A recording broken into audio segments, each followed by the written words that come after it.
Vamos abrir a nossa Bíblia no livro de Apocalipse.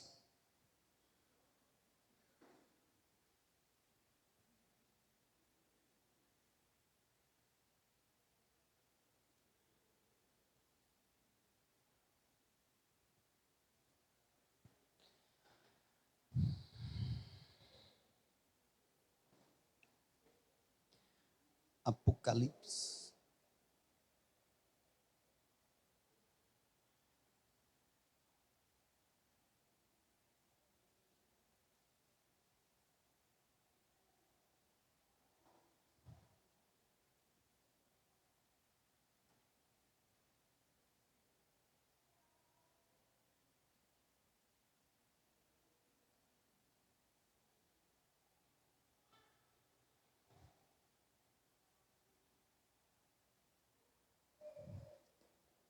Capítulo 2. Apocalipse capítulo 2.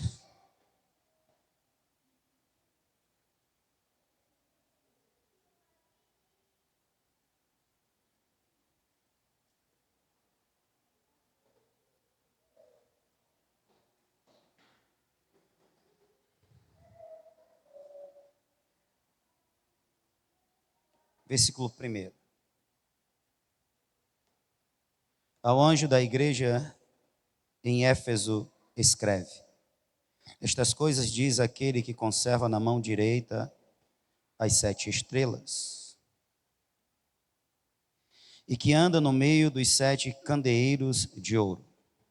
Conheço as tuas obras, tanto o teu labor como a tua perseverança, que não pode suportar homens maus, e que puseste à prova os que a si mesmos se declaram apóstolos e não são, e os achastes mentirosos, e tem perseverança, e suportastes provas por causa do meu nome, e não te deixastes esmorecer. Tenho, porém, contra ti, que abandonastes o teu primeiro amor. Lembra-te, pois, de onde caíste, arrepende-te e volta à prática das primeiras obras. E se não, venho a ti e moverei do seu lugar o teu candeeiro, caso não te arrependas. Tens contudo a teu favor que odeias as obras dos nicolaítas, os quais eu também odeio. Quem tem ouvidos, ouça o que o Espírito diz às igrejas. Ao vencedor, dar-lhe-ei que se alimente da árvore da vida, que se encontra no paraíso de Deus. Amém?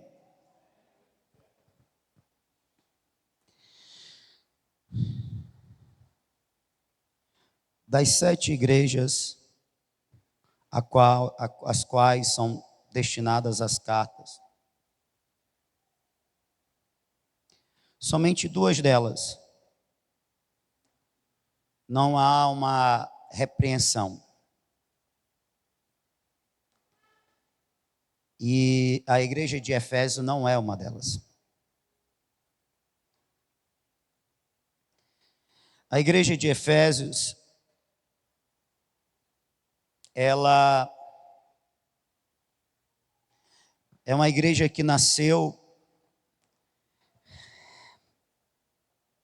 no que Paulo dizia em demonstração do Espírito e de poder.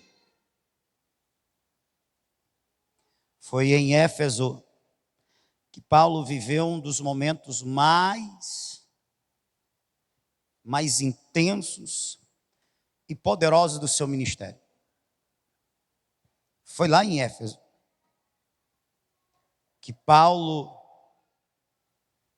teve que enviar dos seus aventais e lenços para que ao toque deles nos enfermos, os enfermos fossem curados, e nos endemoniados, os demônios saíssem expelidos. Foi tremenda a obra ali. A igreja cresceu muito rapidamente, cresceu com essa fé Essa fé que a gente chama uma fé operosa, uma fé firmada na palavra e também na demonstração da palavra de poder, na ação miraculosa do Espírito Santo.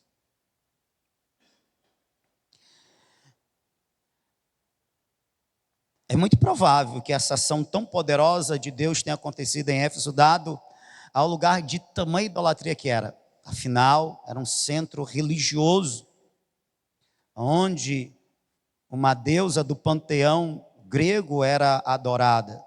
Tanto grego como romano, Artemis, Atenas. Um nome romano, um nome grego. Centro de culto e adoração muito forte. E aonde entidades malignas são adoradas, é lógico, ali ele tem maior poder de atuação, maior domínio. E aí, a resistência, portanto, também é maior. E é preciso, então, Deus chegar com o seu povo com maior poder e graça. E foi isso que aconteceu. Então, a igreja que nasce assim, com a fé viva, muito operosa, é na carta que Paulo destina à igreja de Éfeso que ele fala das armaduras de Deus, das ciladas do diabo, das lutas contra as forças do mal, do império das trevas, a qual a igreja está numa guerra constante. Capítulo 6, a partir do versículo 10. E o Senhor faz elogios a esta igreja. Entre os elogios que ele faz, é que ela é uma igreja que tem obras, trabalho. Obras essas trabalho que chega a gerar fadiga. Quando ele fala de labor, é trabalho exaustivo. E aqui não é trabalho secular, é trabalho na obra de Deus. Jesus está elogiando esse fervor, essa dedicação na obra de Deus, ao ponto de se afadigarem. E ele diz: conheço as tuas obras, tanto o teu labor, trabalho exaustivo, e a tua perseverança. Essa igreja tinha muito das virtudes necessárias para ser uma igreja militante, por isso era. E que não pode suportar homens maus, e que puseste à prova os que a si mesmos se declaram apóstolos, não são, e achaste mentirosos. Então, uma igreja que também tinha um conhecimento profundo nas Escrituras, ao ponto de discernir os impostores, que se diziam apóstolos, mas não eram. No versículo 3, Jesus diz: e tens perseverança e suportastes provas por causa do meu nome, e não te deixastes esmorecer, desanimar. Lembra da parábola das sementes? Um dos motivos da semente se tornar infrutífera é que, dado as perseguições pela identificação com Cristo, muitos esmoreceriam,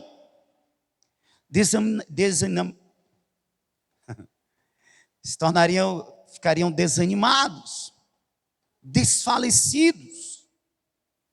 Mas isso não aconteceu com a igreja de Éfeso. Então, olha que interessante, uma igreja que se afadigava na obra, uma igreja que passou por provas por causa da sua fé, mas mesmo assim permaneceu perseverante. E o Senhor Jesus está elogiando tudo isso. O Senhor Jesus está elogiando tudo isso porque Ele conhece cada uma de suas congregações, de seu pequeno rebanho. Portanto, ele conhece esse ajuntamento aqui, ele conhece esse rebanho, ele conhece tanto as nossas virtudes como os nossos vícios, vicissitudes, os nossos defeitos, pronto. Ele conhece a nossa força e a nossa fraqueza. Ele conhece o que temos de abundância e temos de carência. E ele, segundo o seu conhecimento e cuidado, ele provê. Agora preste atenção. Muito desta provisão divina se dá até mesmo sem que a gente se perceba. Existe uma ação do Espírito que nos favorece pelo simples fato de estarmos ligados ao corpo, de fazermos parte de uma congregação. Eu vou repetir. Existe uma ação do Espírito Santo que nos atinge, que nos afeta, que nos favorece pelo simples fato de estarmos ligados ao corpo, de fazermos parte de uma congregação. Assim como os membros do corpo são afetados pelo que a este corpo é feito, assim também acontece com cada um de nós. Tem pessoas que ainda não se viram distante do Senhor. Não é nem por causa da perseverança dela, do fervor dela. É porque fazendo parte de um corpo, e este corpo buscando no Senhor um renovo, essa pessoa, sem buscar, mas por fazer parte, o renovo vem e alcança ela também. Agora, preste atenção. Tem algo que esta igreja precisa e que o Senhor Jesus não dá a ela, sem que primeiro ela fique sabendo de sua necessidade, a sua carência, e ela se disponha, portanto, numa decisão, num compromisso, num posicionar-se, a buscar o suprir dessa carência. Quem está me entendendo? Quando o Senhor Jesus diz que está faltando esta igreja, portanto, que ele tem algo contra esta igreja, e quando ele diz que tem algo contra, é porque é algo muito sério para ele, o Senhor da igreja. Tenho, porém, contra ti, que abandonastes o teu primeiro amor. Lembra-te, pois, de onde caíste, arrepende-te e volta à prática das primeiras obras. Veja, existem provisões celestiais que nos vêm em resposta a uma busca da nossa parte.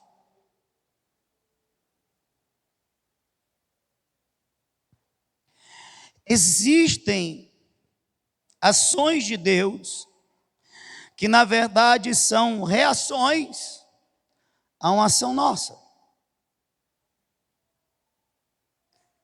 não deixa de antes haver uma ação de Deus nos avisando, nos conscientizando, nos chamando, como Ele fez aqui. Ora, porque o Senhor Jesus não simplesmente renovou o primeiro amor desta igreja, porque há questões que Deus não fará senão em resposta aos nossos corações.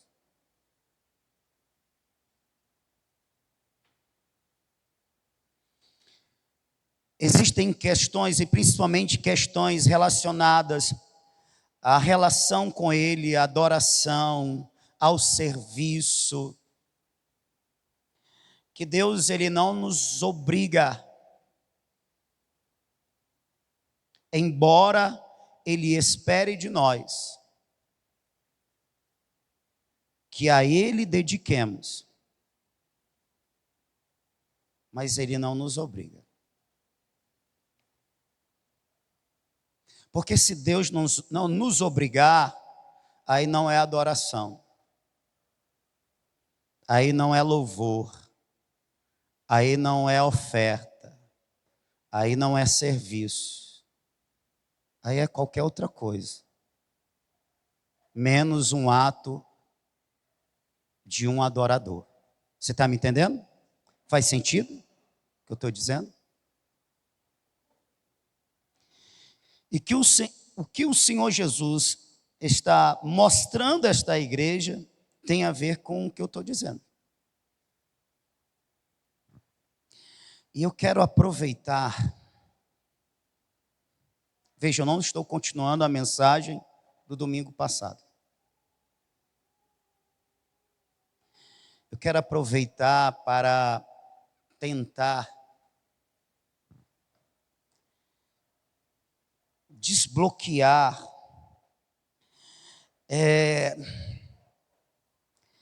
tentar romper, destruir alguns sofismas. O que é sofisma, pastor? Sofisma é uma mentira com aparência de verdade. É um ensino que aparentemente, por estar vestido de uma sabedoria, entre aspas, parece ser uma verdade. Por estar vestido de um saber, parece ser uma verdade, mas é uma mentira disfarçada. Disfarçada, vestida de uma pretensa sabedoria, conhecimento. E como Paulo disse que as armas das nossas milícias não são carnais, e sim espirituais, poderosas em Deus, para destruir fortalezas e sofismas de pensamentos, então eu vou tentar fazer isso. Primeiro, eu estou diante de um texto em que o Senhor Jesus elogia as obras essas que, dado provavelmente a intensidade que se fazia, a frequência que se fazia e a luta necessária para se realizar, gerava labor, cansaço resultante de trabalho.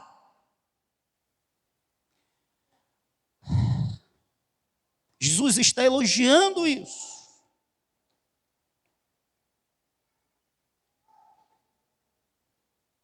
E Jesus está convidando esta igreja a voltar à prática das primeiras obras. Alguns dizem que pelo fato de estar João escrevendo o livro das Revelações, aqui se trata de uma geração pós o fundamento da igreja por meio do apóstolo Paulo. Logo, aquela primeira geração era fervorosa. E Jesus está mencionando, porque quando ele olha para a igreja, ele olha para a igreja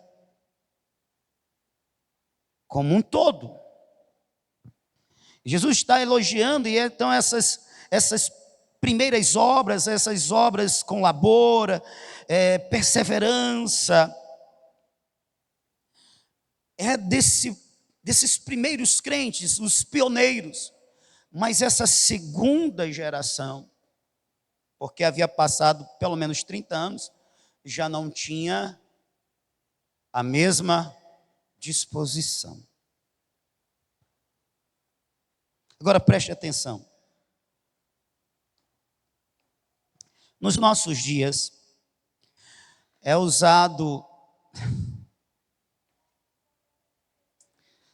um ensino para que a gente veja o muito trabalhar, as muitas obras, como algo negativo. Mas aqui, segundo o Senhor Jesus, não é. Hoje pela manhã eu tive um momento com os irmãos, a gente não orou, a gente estudou. Isso é um ensino. Eu vou tentar reduzir ele aqui. Então, eu vou repetir, existe um ensino nos dias atuais que tenta nos fazer acreditar que o muito trabalhar, o muito se envolver na obra do Senhor é negativo. É negativo porque ele prejudica a relação familiar, ele prejudica o tempo para si. Então é prejudicial. E eles chamam isso de ativismo religioso. Ativismo religioso. O que é o ativismo religioso? Hoje em dia nós temos a IA. Eu vou trazer o que a IA diz, e eu vou trazer também um pensamento mais teológico sobre. Ativismo religioso refere-se a uma dedicação intensa e, por vezes, exaustiva, conheça as tuas obras, tanto o teu labor, mas aqui, negativo, aqui nas Escrituras, positivo. Certo? Exaustivas a atividades eclesiásticas. O que eles querem dizer com atividades eclesiásticas? Atividades na igreja,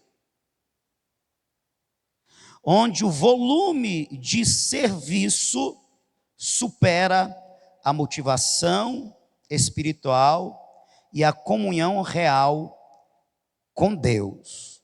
Opa!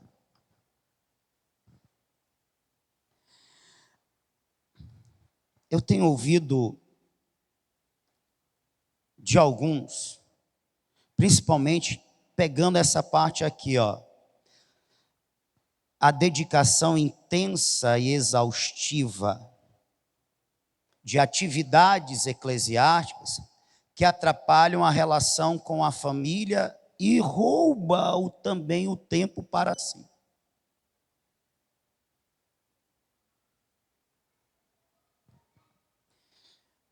E aí, irmãos, a gente precisa olhar para as Escrituras para saber se isso que está sendo dito está de acordo com o coração de Deus, a quem nós nos propomos a viver.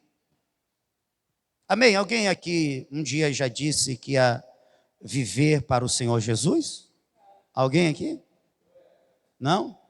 Se tem alguém que não fez isso, depois, no final, eu te convido a aceitar Jesus como teu Senhor e teu Salvador. Porque você não entendeu o Evangelho.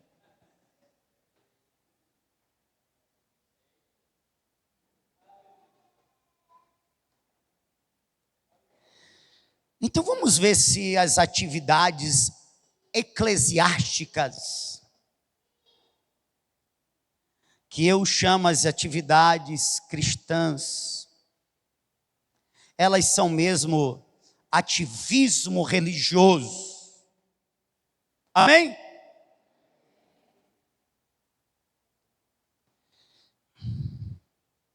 Vamos começar com a oração. A oração é um ativismo religioso, o se reunir para orar é um ativismo religioso. Em Atos capítulo 2, versículo 42, a igreja primitiva que nos serve de modelo, ela se reunia diariamente para, entre outras atividades, que é característica da igreja, ela se reunia para orar. Quem está me ouvindo?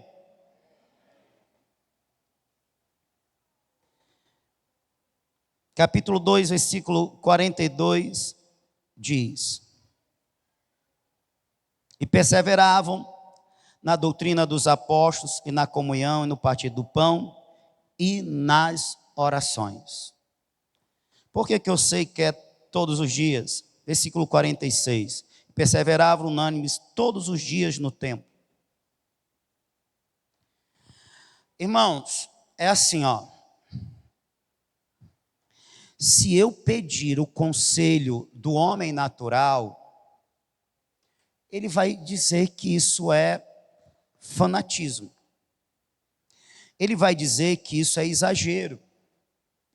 Ele vai dizer que não precisa disso.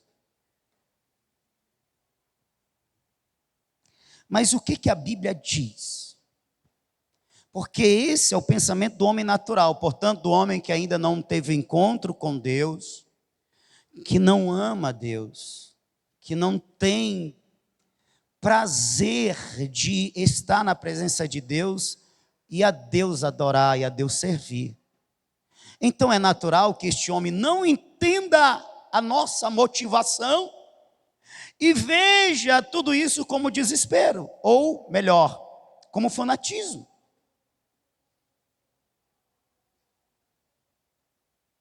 Eu não sei quanto a vocês, mas no meu tempo de juventude, quando eu me namorava por alguém, a vontade era de estar todos os dias com a pessoa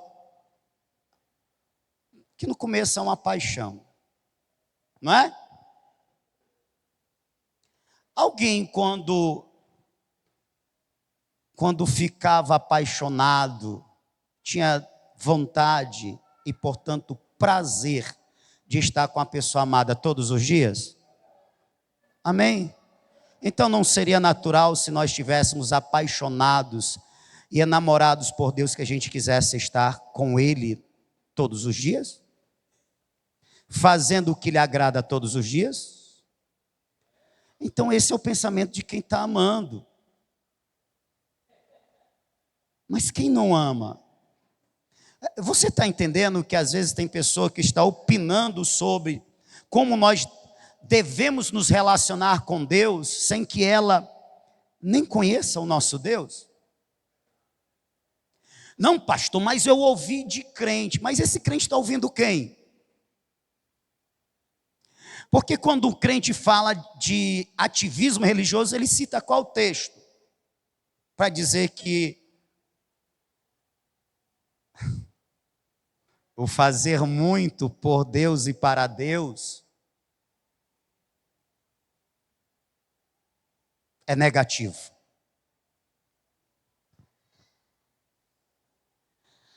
Então, não, a igreja primitiva, ela se reunia todos os dias. E entre as atividades que é própria da igreja, ela se reunia todos os dias para orar. E a recomendação das Escrituras é que a gente ore sem cessar, que a gente persevere em oração. Jesus nos ensinou que deveríamos perseverar em oração. Tiago, escrevendo a sua carta, no capítulo 5, versículo 16, ele diz que nós devemos confessar os pecados uns aos outros e orar uns pelos outros. Então, além de orarmos por nós, nós temos um dever de orar pelos outros. E é isso a gente consegue fazer quando nos reunimos para orar.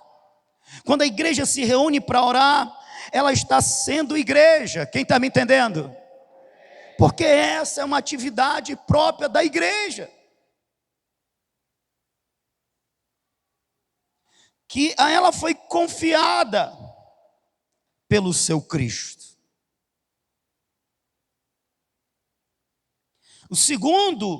A segunda atividade da igreja é o estudo das Escrituras. E eu estou usando como referência as nossas atividades aqui, irmãos. Nós nos reunimos para orar, nós nos reunimos para estudar as Escrituras, para ouvir a palavra de Deus. E aí nós temos em Colossenses 3,16 a recomendação que a palavra de Cristo deve habitar abundantemente em nós. A palavra de Cristo só habita em nós a partir do momento que nós a conhecemos ao ponto de internalizar ela. Porque existe aquele conhecimento que é tão raso que ele não penetra. Eu até entendo no momento, mas passado algumas horas e até alguns dias, esqueci-me.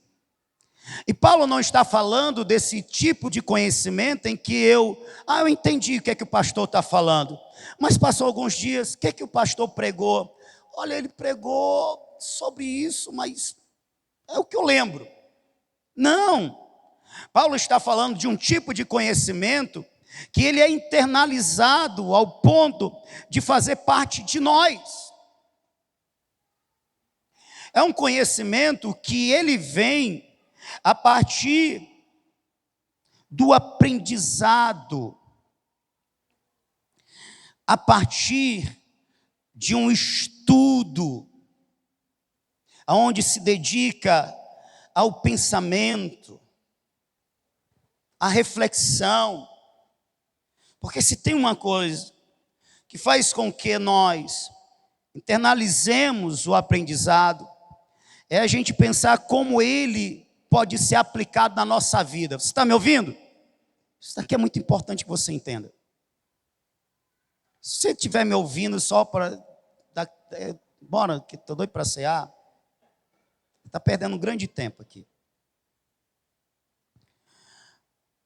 Uma das formas de internalizarmos o conhecimento é quando nós refletimos sobre ele, e uma das reflexões é essa: como o que eu estou aprendendo agora pode me nortear no meu dia a dia. Como eu posso viver isso? Como eu posso ensinar isso ao meu irmão? Porque assim como a oração, o ensinar ao outro também faz parte do nosso dever, mas só ensina quem aprendeu. Amém? Quem sabe? Colossenses capítulo de número 3, versículo de número 16. Paulo diz: a palavra de Cristo habite em vós abundantemente. Irmão,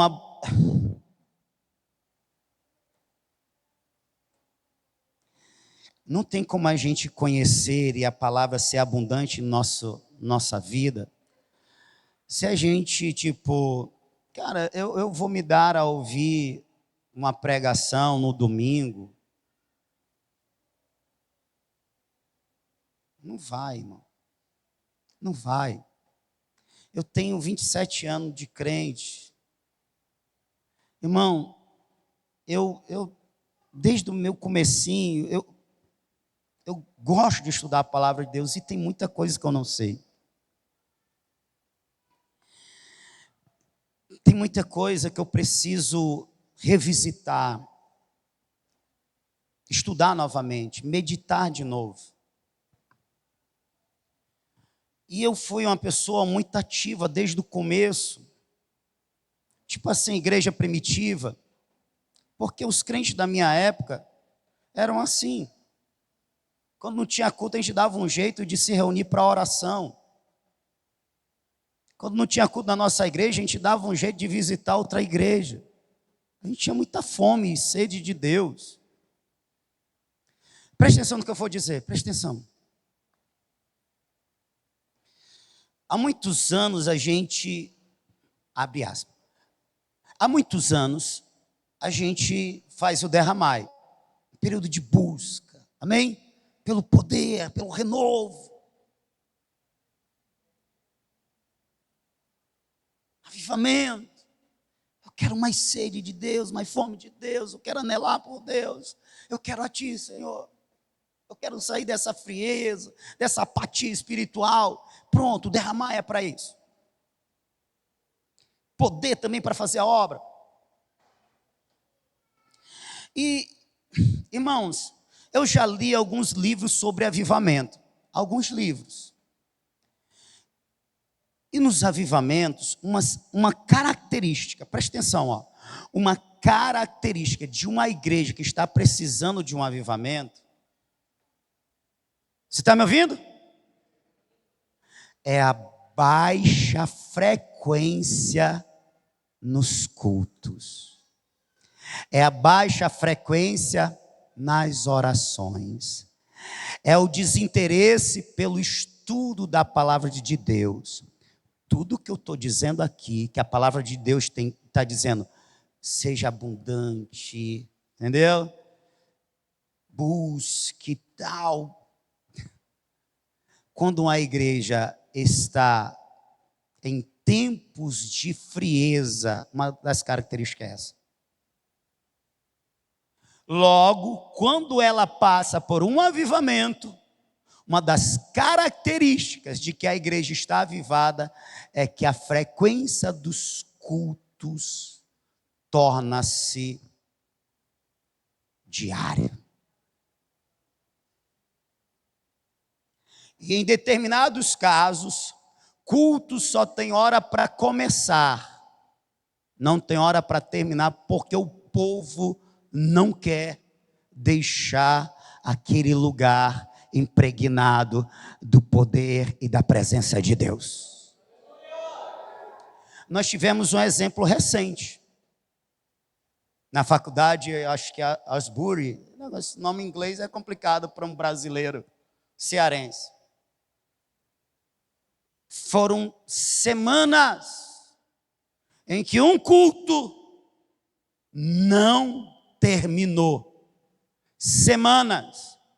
Tinha pessoas que ficavam ali horas, saía para lanchar e corria de novo para retornar àquele ambiente de adoração, aquele ambiente de presença, aquele ambiente de glória.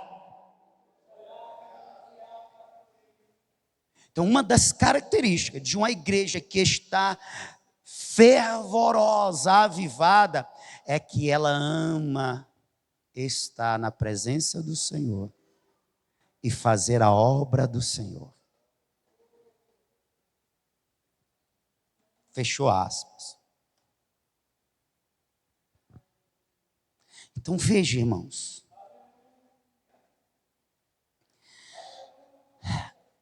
O estudo das Escrituras fazem parte da vida da igreja. Não tem como fazer parte da igreja e não ter prazer ou não se envolver no estudo da palavra. Até porque eu preciso aprender para viver e eu preciso aprender, como diz o texto, para ensinar outros. Habite abundantemente em toda sabedoria, ensinando-vos e admoestando uns aos outros. Igreja, próprio da igreja.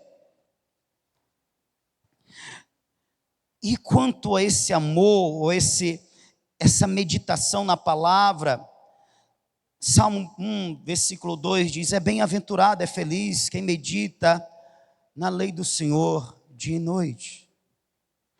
Em Josué capítulo 1, versículo 8, não se aparte o livro desta lei, antes medita nele dia e noite. O meditar é estudar, irmão. Não é só ouvir, amém. Depois eu vou me distrair com outras coisas. Se pelo menos aquele que ouvir, ele depois ficar ruminando a palavra, ao invés de ruminar os maus pensamentos e os maus sentimentos. Ah, fulano falou isso de mim. Ah, fulano pensa isso de mim. Fica ruminando. Rumine a palavra. Você ouviu a palavra, reflita nela. Ó Deus, que palavra é isso? Eu preciso orar mais, ao invés de acreditar que orar muito está me impedindo de ser uma pessoa melhor para a minha família e para mim mesmo. Eu preciso conhecer-te mais, te conhecer mais, estudar a tua palavra, porque a tua palavra mesmo diz que é bem-aventurado, é feliz. A tua palavra diz que é próspero em todos os seus caminhos, aquele que medita na lei do Senhor e pratica tudo conforme está escrito. Eu só posso viver segundo a palavra se eu conhecer a palavra. Amém? Por que tem muita gente que está ouvindo esse negócio e está acreditando? É mesmo. Essas muitas atividades da igreja prejudicam os meus relacionamentos. Aí a pessoa olha para a oração na igreja e diz: é muito ativismo. Olha para o estudo bíblico que a gente tem na quinta: é muito ativismo. Eu tenho mais o que fazer. Mas você não é crente. E a palavra de Deus está dizendo que é para meditar e ter nela o prazer.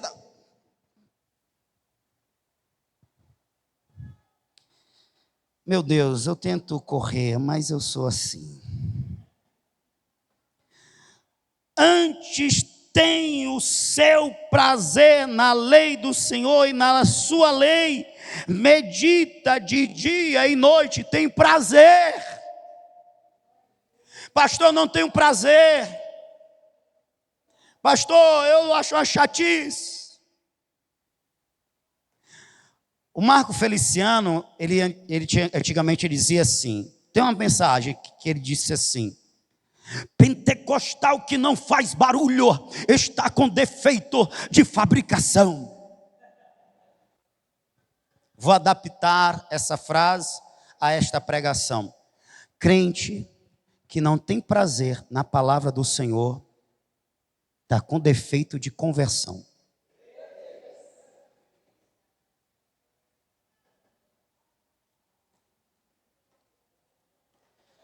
Eu acho que você está ouvindo muita doutrina de homem, ou doutrina de demônios. E aí quando o teu pastor chega com a doutrina da palavra de Deus, você acha que o teu pastor está exagerando, ele é chato. Ele é radical. Olha, Jesus nos chamou para uma forma de viver que é diferente da do mundo. Se você ainda não entendeu isso. E essa forma diferente de viver, diferente do mundo, envolve um viver com esse povo aqui, ó. Você tem um compromisso com esse povo, de se juntar com ele para orar inclusivamente por ele. Você tem um compromisso com esse povo, de você conhecer as Escrituras para também ensinar a ele e ser ensinado por ele.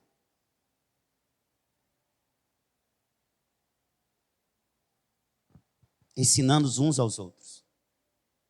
Ensinando uns aos outros. Para mim, o padrão é o que está escrito no Salmo 119, versículo de número 97. Oh, como eu amo a tua lei!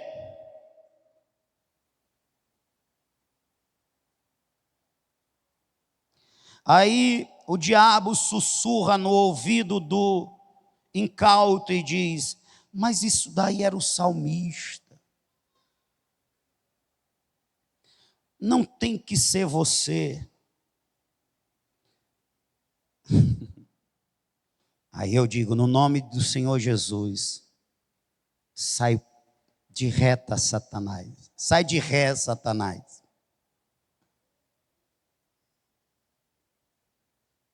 Porque o que está escrito para o nosso conhecimento. Está escrito para a nossa motivação. São exemplos que nos devem inspirar para que sigamos. Sede meus imitadores. Está escrito porque esse é o padrão. Ó, quanto amo a tua lei, e a minha meditação em todo dia, ó versão abençoada, quanto amo a tua lei, sobre ela reflito o dia inteiro. Isso é ser abundante. Amém? Oh, meu Deus. Aí tem um estudo bíblico, quinta-feira. Oh, rapaz. Eu já fui quarta para oração. Afinal, tem que ter o meu descanso. Esse é o mesmo crente que ele não estuda a Bíblia. Pode ter certeza, ele não estuda a Bíblia. Ele não tem prazer na lei do Senhor. Ele teve um início na caminhada que ele foi até bem, comeu, mastigou, aí ele desenvolveu alguma coisa, mas ele parou ali. E espiritualmente ele é um crente raquítico, que não se desenvolveu. E ele acha que já está bom. E tem muita coisa que ele está vulnerável, porque ele não conhece a palavra o suficiente para que ela seja um escudo para proteger ele. Por isso, ele dá mais crédito ao que o ímpio diz do que ele lê nas Escrituras, ou do que ele ouve das Escrituras.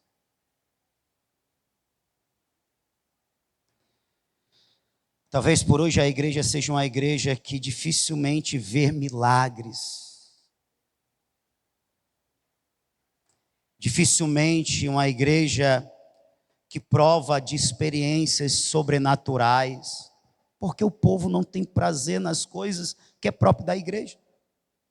Não tem prazer na palavra, não tem prazer na oração, não tem prazer no culto, não tem prazer no evangelismo. O que envolve as coisas de Deus, ele diz, é ativismo. Eu já estou cansado, eu tenho meu trabalho, eu tenho minha família. Essas coisas não precisam fazer. Eu não sou obrigado. E de fato, irmão, Deus não quer que ninguém trabalhe para Ele obrigado. Mas sabe qual é a realidade? Quem ama o Senhor, ele faz a obra do Senhor, ele cultua o Senhor, ele ora, ele estuda a palavra do Senhor, porque ele ama as coisas de Deus, porque ele ama o Deus dessas coisas.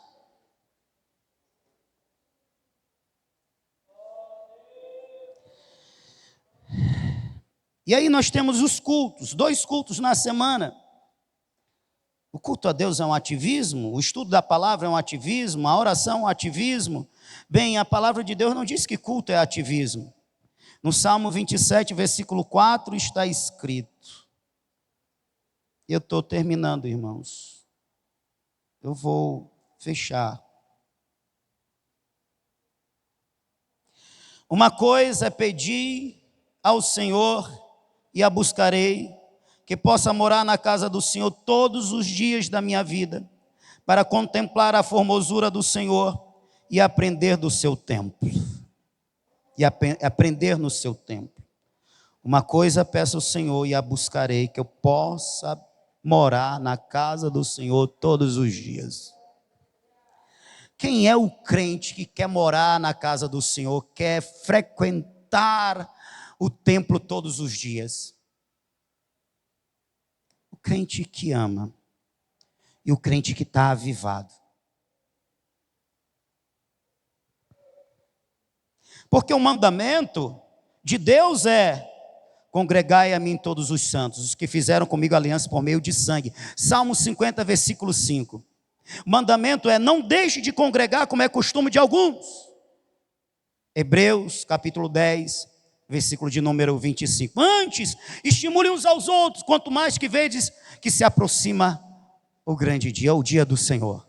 Ao invés de você deixar o lugar de culto desabitado, deixar de frequentar, pelo contrário, motive aqueles que estão desanimando, para que eles sejam fervorosos. Esse é o mandamento.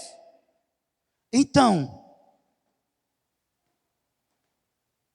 talvez por isso a igreja primitiva todos os dias se reunia para cultuar. É ativismo? Se é ativismo religioso, então significa dizer que Deus, por meio da sua palavra, tem nos ordenado o ativismo religioso? Significa dizer que Deus está exagerando? Significa dizer que Deus está prejudicando o nosso viver, as nossas relações com a família, o nosso cuidado de nós? É isso? Porque é isso que a palavra de Deus diz.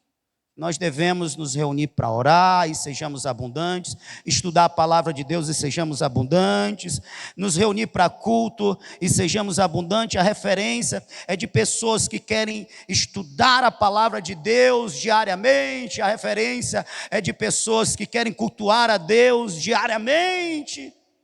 Ora, se essa não fosse a vontade de Deus, porque Ele deixaria que tivesse tantas referências nas Escrituras? Deus está errado?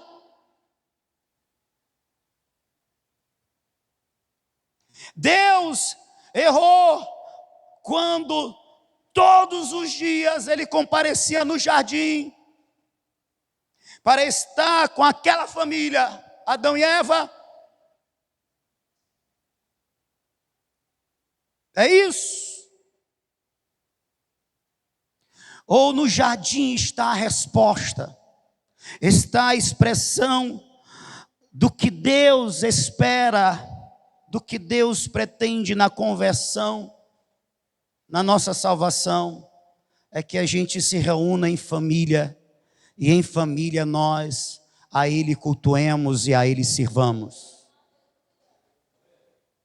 Que iniciemos aqui na terra uma vida com Ele, para Ele, por Ele, e continuemos na eternidade assim.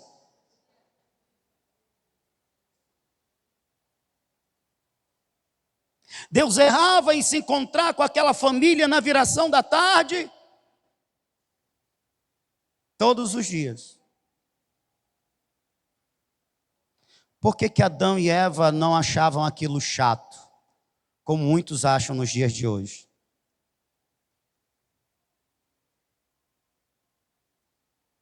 E olha que nós somos uma igreja que pelo menos na segunda e na sexta, tirando o pessoal que vem para o discipulado, mas se vem para o discipulado, geralmente não vem na terça. Pelo menos 2 dias na semana não tem atividade.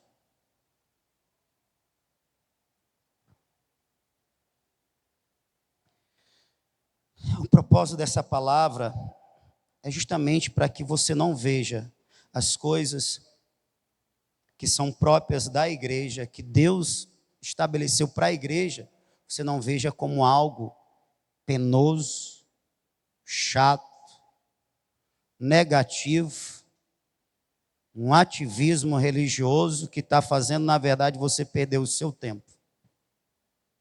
Esse é o propósito.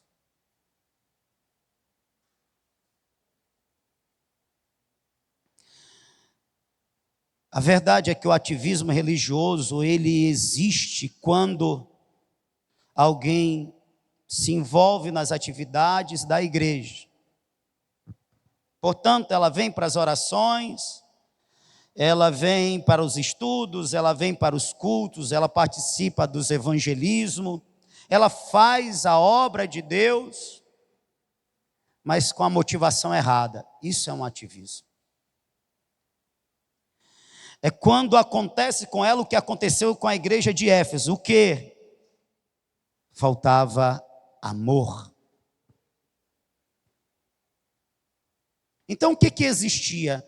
Qual era a locomotiva que puxava aquela igreja no exercício das obras? Talvez o costume, algo mecanicista, algo de habituou-se. O dever, a obrigação, o costume e não mais o amor. E quanta gente está servindo ao Senhor, fazendo a obra do Senhor, por obrigação.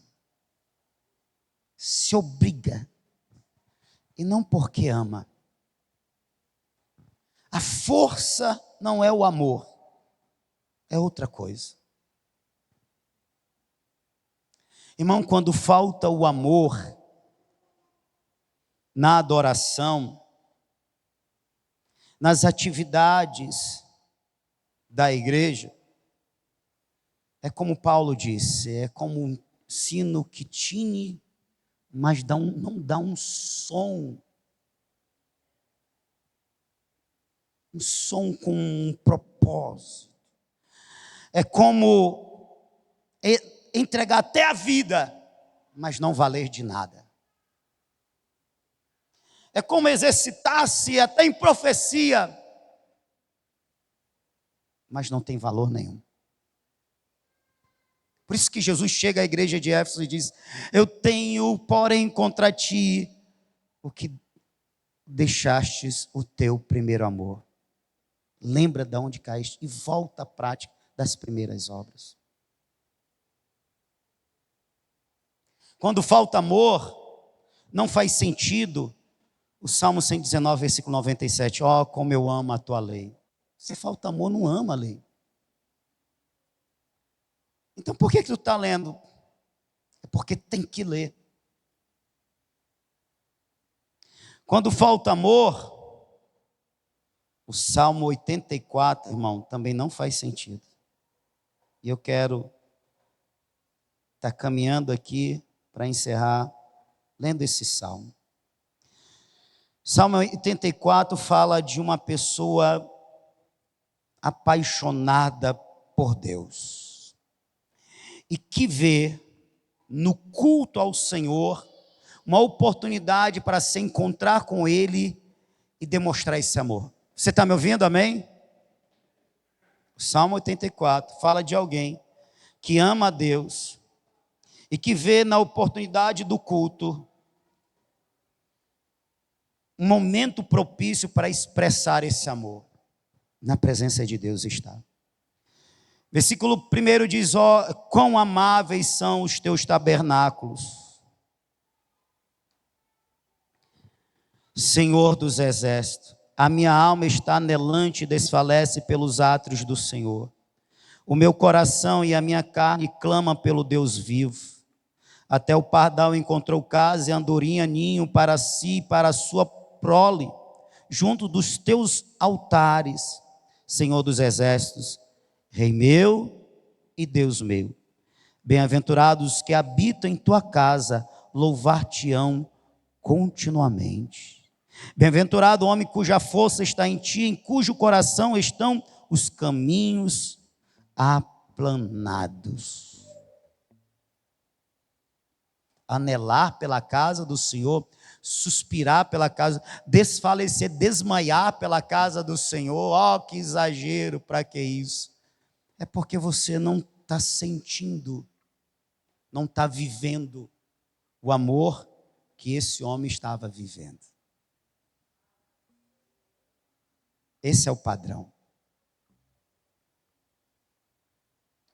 Esse é o primeiro amor pela qual nós devemos anelar e buscar e viver continuamente. Se a gente vive esse primeiro amor, ele é contagiante. Você está me ouvindo? Os teus filhos vão olhar para ti e vão dizer: meu pai é um homem que ama a Deus. Quando um dia eu for ser crente, que eles falam assim, né? Eu quero ser como meu pai. A minha mãe é uma mulher de Deus.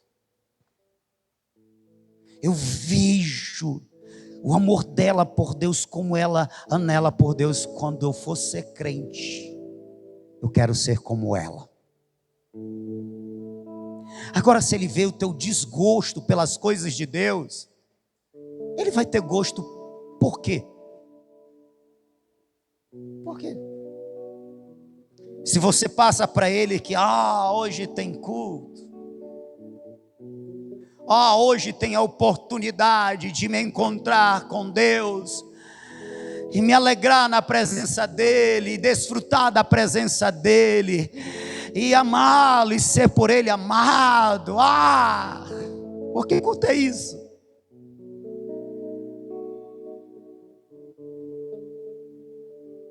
Por que ele vai desejar a Deus se ele não vê esse desejo em você?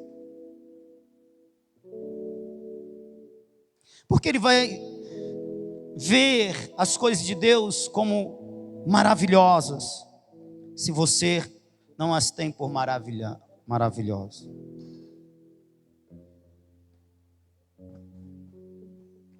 Qual é a vontade de Deus?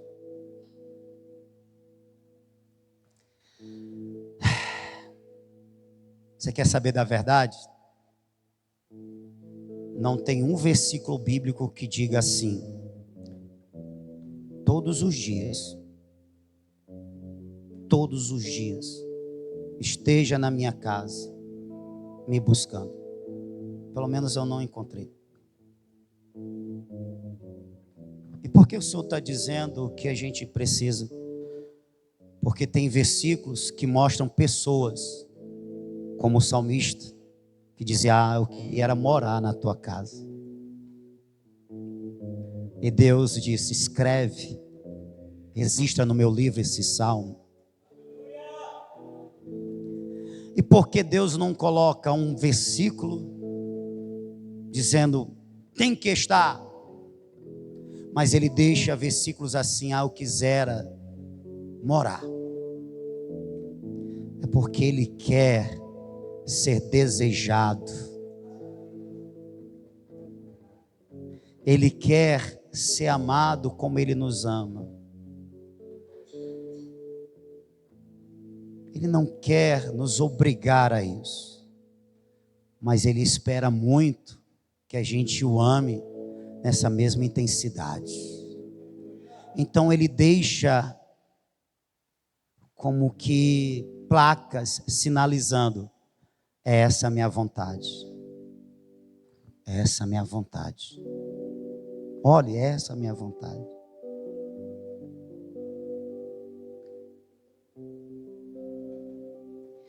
Quando Jesus disse: arrepende-te e volta, é porque existem coisas que Ele só vai nos responder se nós quisermos. Amém?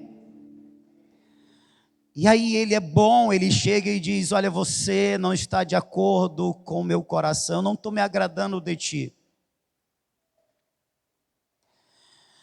Você precisa se arrepender, e se tu pedir um renovo, eu vou te dar com muito prazer. Mas você tem que querer esse renovo. Você tem que querer ser uma pessoa que anela por minha presença. que desfalece pelos meus atos, que tem prazer em me cultuar, em me servir. Tem gente que vem é ministrado. Quem está fazendo a obra do Senhor hoje? Levante a mão, quem está fazendo a obra do Senhor hoje? Vocês não estão fazendo a obra do Senhor. A gente faz a obra do Senhor quando a gente está ministrando, quando a gente está servindo. Eu estou fazendo a obra do Senhor. Estou ministrando sobre a vida de vocês. Eles aqui estão fazendo a obra do Senhor. Inclusive, eles chegaram até mais cedo para ensaiar. Vocês estão sendo ministrados.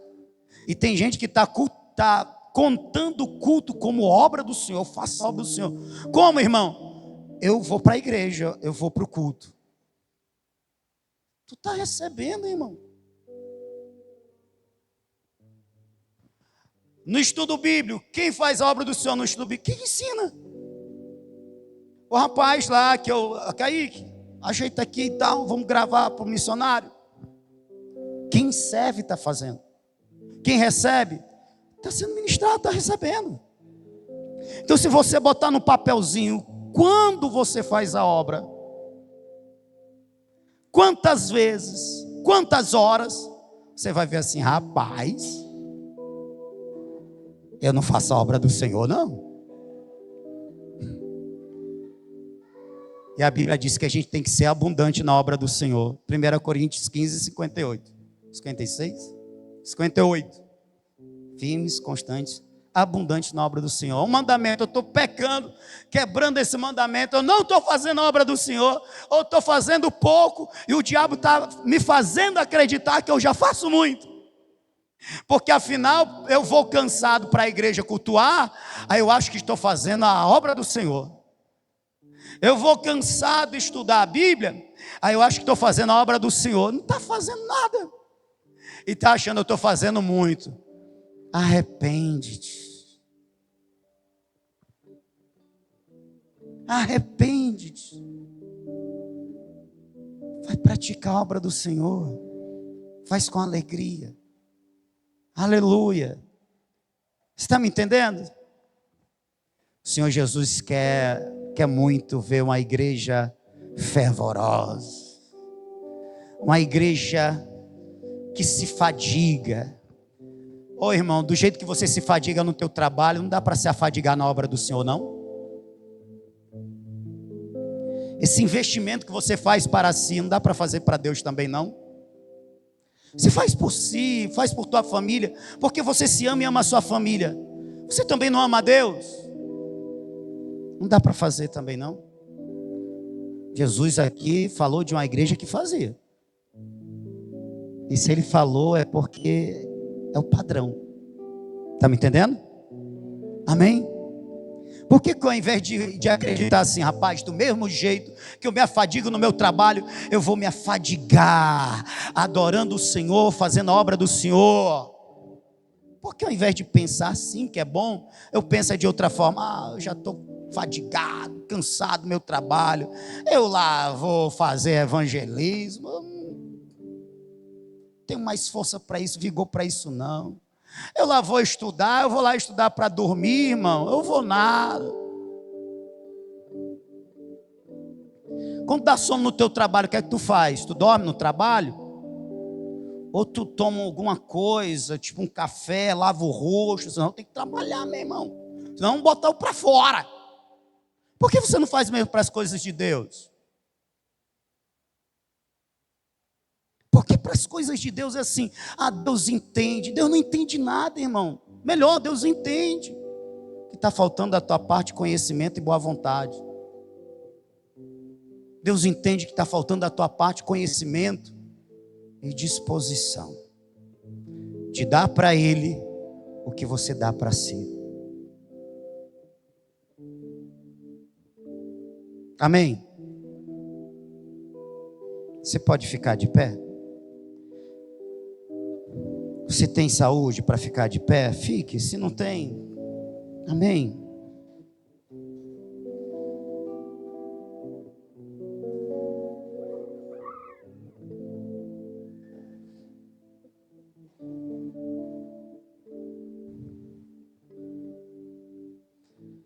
Aleluia. Espírito de Deus.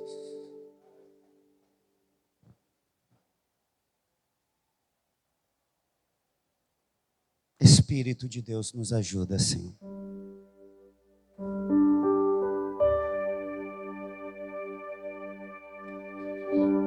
Irmão, porque você acha que já é muito,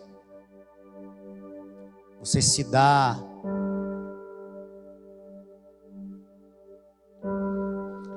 o direito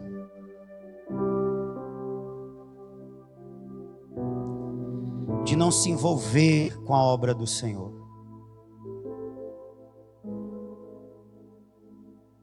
Mesmo sabendo o que é a vontade de Deus, mesmo sabendo o que é o melhor para você. Tem gente que podia estar aqui hoje pela manhã. Qual foi a desculpa? Provavelmente eu estou cansado. Estou falando de quem trabalhou hoje. Trabalhou, irmão. Estou cansado.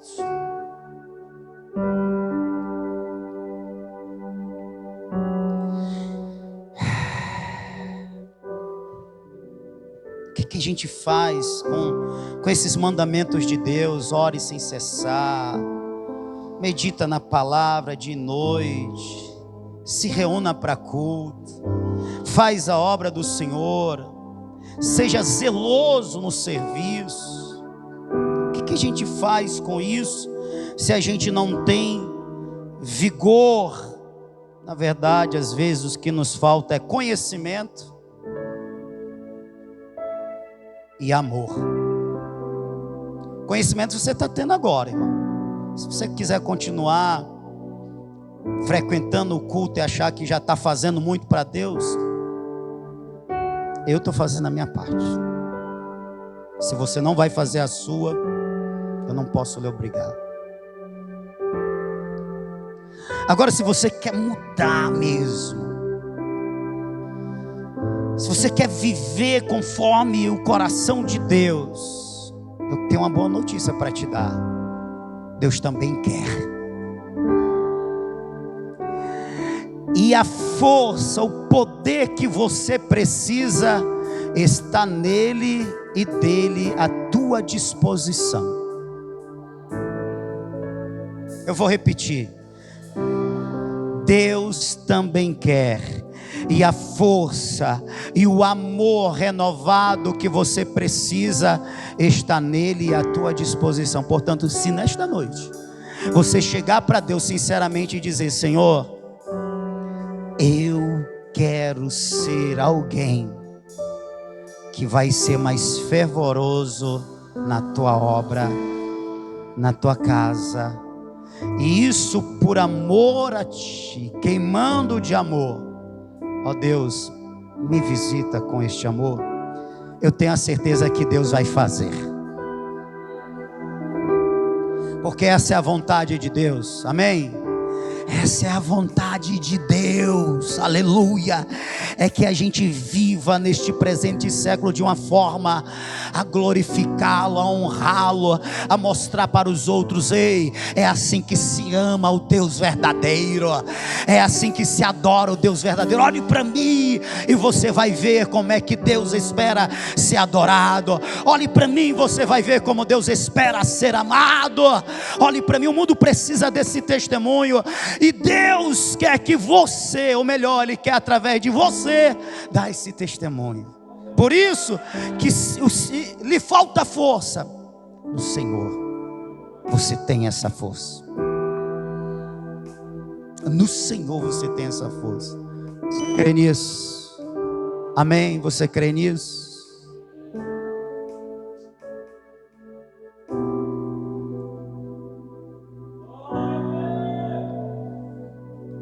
Aleluia.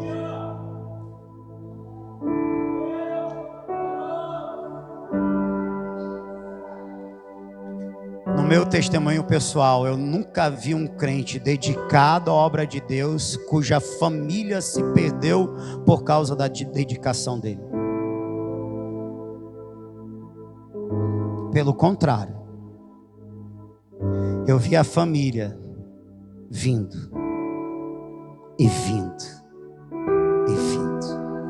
Eu vi os filhos crescendo na presença do Senhor e aprendendo a amar o Senhor pelo testemunho dos seus pais, pelo fervor dos seus pais. Irmã Amanda, essa criança vai crescer amando o Senhor, porque ela vê na mãe dela uma mulher que ama a Deus.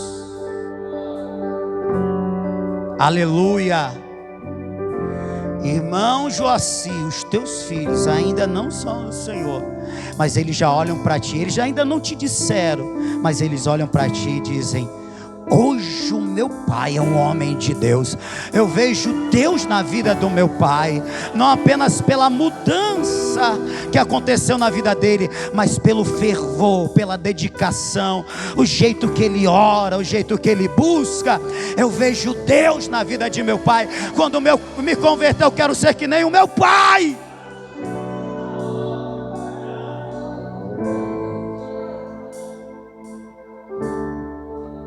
Se você está fraco, crente, você começou bem, que nem a igreja de Éfeso, com trabalhos até labor, enfrentando provas, mas não desfalecendo, permanecendo firme na fé, constante na adoração, aleluia.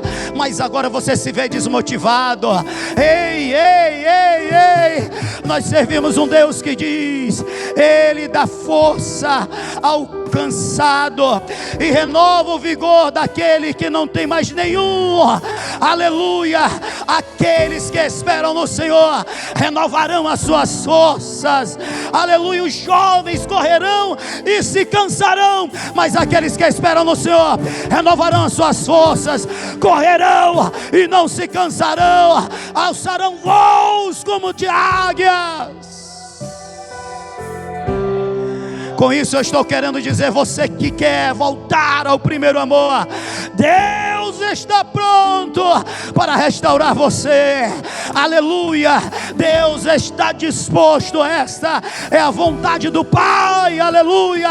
Que vivamos incendiados. Aleluia. Que vivamos incendiados. Que vivamos incendiados. O mundo não precisa de uma igreja fria. O mundo não precisa de uma igreja que acha que oração, estudo da palavra, culto é ativismo, se é feito muitas vezes. Não, o mundo precisa de uma igreja que ilumina porque está incendiada, está queimando. Uma igreja que aquece porque ela queima pelo fogo do Espírito. É disso que o mundo precisa.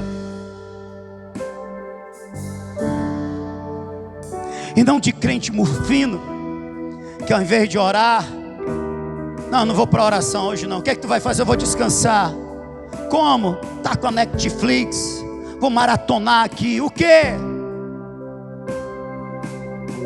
O stream, como é o nome daquela série aí? Hã?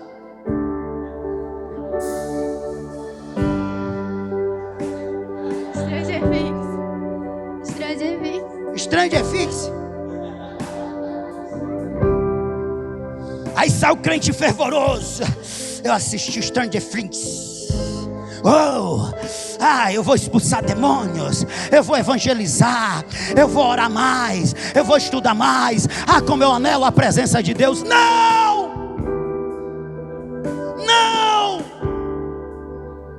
Ele se torna mais frio, mais carnal, menos desejoso pelas coisas de Deus, irmão Nonato.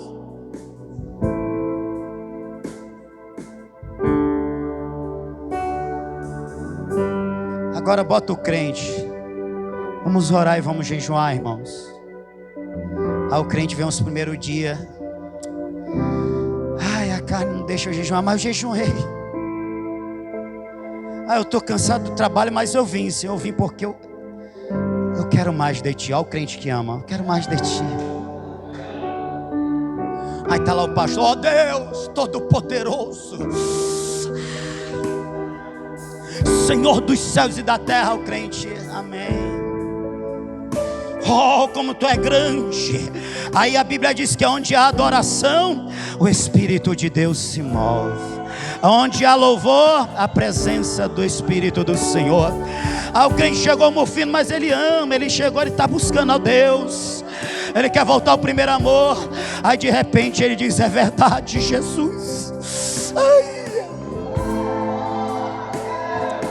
tu és tão maravilhoso, Senhor. Aí ele sai do culto dizendo: ah, eu quero mais de Deus. Ah, como eu amo os teus tabernáculos, ó Deus. Ah, eu queria morar na tua presença todos os dias, na casa do Senhor. Oh meu Deus, eu quero te alegrar. Como é que eu te alegro? Faz a minha obra, meu filho. Eu vou fazer, papai, eu vou fazer. Eu não é assim, irmãos. Eu não é assim,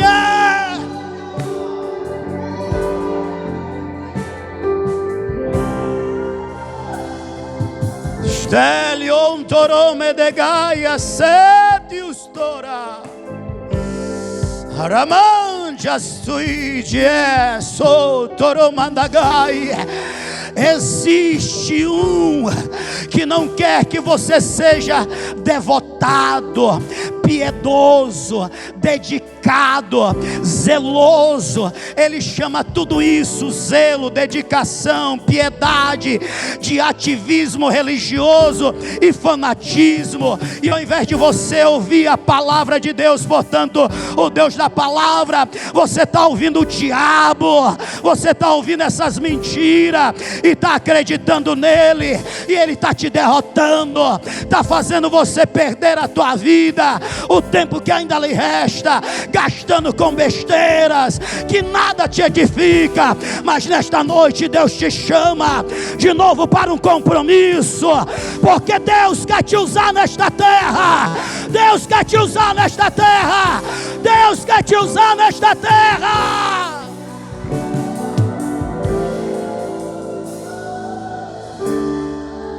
Está aqui adorame você.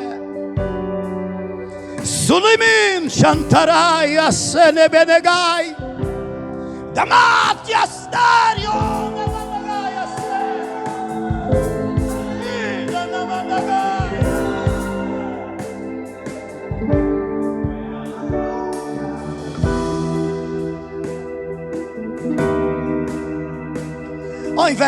Ao invés de você estar dizendo para o teu marido ou para a tua esposa: ei, não vai hoje não.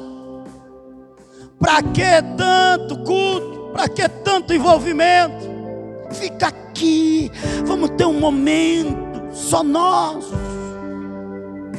Sendo que você já tem na segunda, tem na terça, tem na sexta. Faça o seguinte, seja crente. Diga: minha esposa, eu vou servir ao Senhor ao teu lado. Meu esposo, eu vou servir ao Senhor do teu lado. Vamos juntos adorar. Vamos juntos à casa do Senhor. Vamos voltar ao princípio, como era no jardim. Nós, a família, adorando o Senhor. Depois de um dia enfadoso de trabalho, cultuar a Deus, servir a Deus. Vamos, meu esposo. Vamos começar na terra o que vai ser no céu. Se bem que lá no céu você não vai ser meu marido, você não vai ser minha esposa, mas nós vamos ser adoradores. Vamos começar aqui.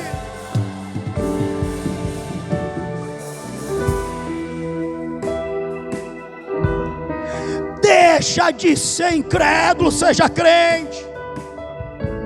Tem irmão nosso aqui que está chorando, está gemendo: meu Deus, salva a minha esposa, salva o meu esposo. Oh, como eu queria te servir ao lado da minha esposa, do meu esposo, mas enquanto ele não vem, Senhor, eu te amo, eu estou te adorando. Aí você tem o teu esposo, você tem a tua esposa, tem a possibilidade de criar os teus filhos servindo ao Senhor, e você está dizendo: ah, é muito. Ah, não, nós temos que ter momentos nossos. de qualidade. Quer dizer que momentos com a família na presença de Deus não é momentos de qualidade? Não conta. Preste atenção no que eu vou dizer. E eu estou invocado.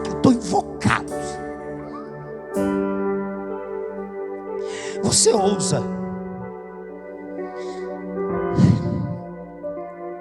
Você ousa dizer que você tem aliança com Deus, com o Senhor Jesus, comer o pão e o vinho, depois de ouvir uma palavra dessa,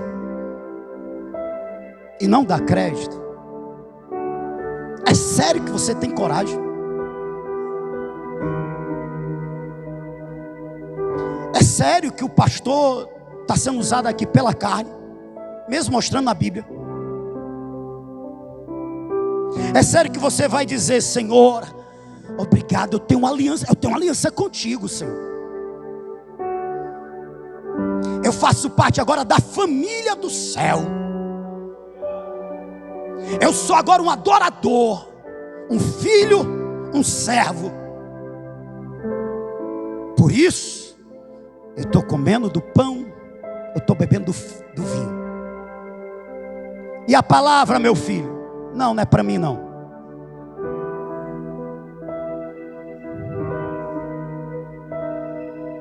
Se alguém que ama a minha palavra, não é para mim não. Alguém que ora, não é para mim não. Alguém que faz a minha obra, não é para mim não. Alguém que me adora e faz tudo isso por amor, sacrifício, não é para mim não. O Senhor errou. Foi para aquele irmão que não veio. Mas eu estou aqui, eu vou cear, meu Deus. Você tem coragem?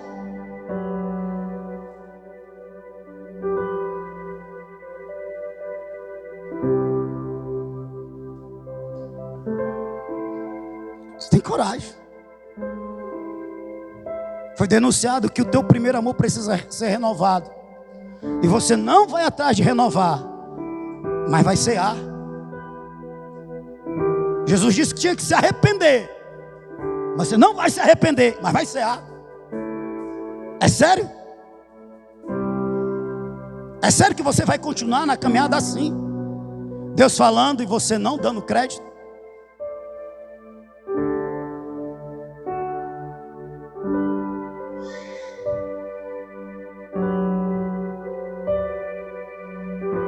A minha parte eu fiz.